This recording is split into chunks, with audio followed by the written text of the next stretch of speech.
Attention restaurant operators, get ready for the 29th Annual Menu Masters, the culinary event of the year happening May 16th at Morgan Manufacturing in Chicago.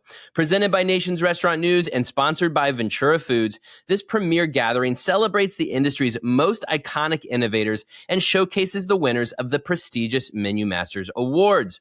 Plus, you don't want to miss the epic after party, where the vibe is cool, the music is hot, and this year's party swag is top-notch. Join fellow tastemakers and industry leaders for an unforgettable night of inspiration and connection.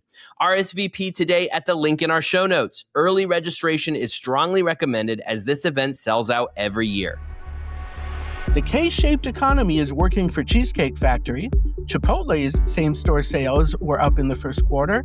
And look at Yum Brands spinoffs Live Mas Cafe and Kwench Go. Welcome to Restaurant Daily, your dose of the most important news in the industry from the editors of Restaurant Business and Nation's Restaurant News. I'm NRN Senior Food Editor Brett Thorne. And I'm RB Executive Editor Lisa Jennings. The Cheesecake Factory had a surprisingly good first quarter. Same-store sales rose 1.6% year over year, exceeding the company's forecast of 1% growth. Executives said the chain's broad menu is meeting different consumer needs, and its higher-income consumer base may be less impacted by current economic trends. Sibling brand Flower Child, meanwhile, continued to shine. Same-store sales rose 10% at the fast casual chain, and average unit volumes are now nearly 5 million. Yum Brands is getting a return on investment from its Taco Bell and KFC spin-off concepts.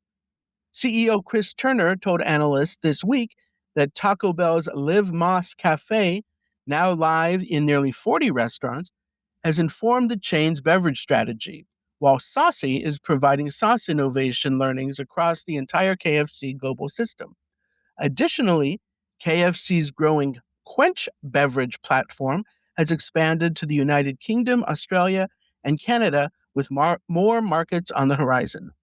Turner said Kwench provides a return on investment for required refits in less than 3 years, as well as overall payback improvement on new restaurant builds. Chipotle swung positive in Q1 after its first negative same-store sales year in history in 2025. The chain reported a same-store sales increase of 0.5%, with transactions up 0.6%. Both metrics exceeded Wall Street's expectations. During the company's earnings call, CEO Scott Boatwright said momentum has come from operational improvements, including beefed-up staff levels during peak hours and menu innovation. Chipotle's protein menu and cilantro lime sauce have both bolstered traffic, with 1/4 of all orders now including a protein add-on. And the company plans to continue its accelerated innovation pace. Red Robin has a new CFO. Mark Graff joins the burger chain after nearly 14 years at Bloomin' Brands, most recently as president of Bonefish Grill.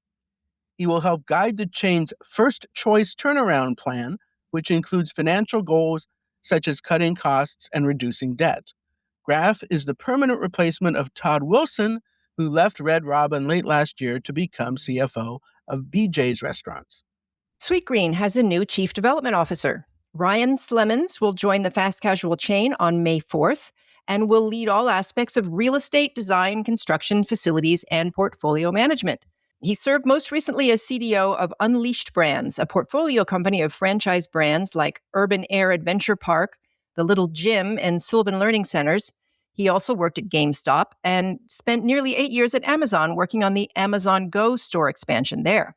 Sweetgreen has 285 units, and the chain has set a goal of reaching 1,000 units by the end of the decade.